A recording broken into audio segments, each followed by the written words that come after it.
পুরুলিয়া। কিছু মানুষ আর কিছু ডবল মিনিং গানের জন্য এখনো অনেক মানুষ আছে যারা আমাদের এই পুরুলিয়াকে খারাপ চোখে দেখে, পিছাইন পড়া জেলা বলে। তো তাদেরকেই বলছি, এইটা আমাদের ডবল মিনিং গানের জেলা না, এইটা আমাদের সেই জেলা যাকে দেশ বিদেশের মানুষ এক নামে জানে। এইটা সেই আমাদের ছৌ নাচের জেলা, পুরুলিয়া জেলা। এইটা সেই জেলা যার প্রকৃতির রূপে টানে মানুষ বারবার ছুটে আসে আমাদের এই পুরুলিয়াতে। আর যারা আমাদেরকে এই পুরুলিয়ার ভাষায় কথা বলতে দেখলে মুখটা বাঁকান দিও, তো তাদেরকেই বলছি, একবার আমাদের এই লাল মাটির সাদা সিধা মানুষগুলোর সাথে মিশিয়ে দেখো।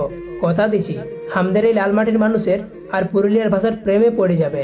তবুও যদি পুরুলিয়ার ভাষাকে খারাপ চোখে দেখছো, তাহলে একবার ইতিহাসের পাতাটা উল্টাই দেখিয়ে নিবে। বাংলার প্রথম ভাষা আন্দোলনটা আমাদের এই মানভূমা পুরুলিয়া জেলা থেকেই শুরু হয়েছিল। এখনো যদি আমাদের এই পুরুলিয়াকে খারাপ চোখে দেখছো, তাহলে আসবে আমাদের এই পুরুলিয়াতে। দেখাই দিব এটা আমাদের ডবল মিনিং গানের জেলা না, এইটা আমাদের ছৌ ঝুমুর করম ভাদু টুসুর জেলা, আরো কাড়া লড়াই মুরগা লড়াইয়ের জেলা।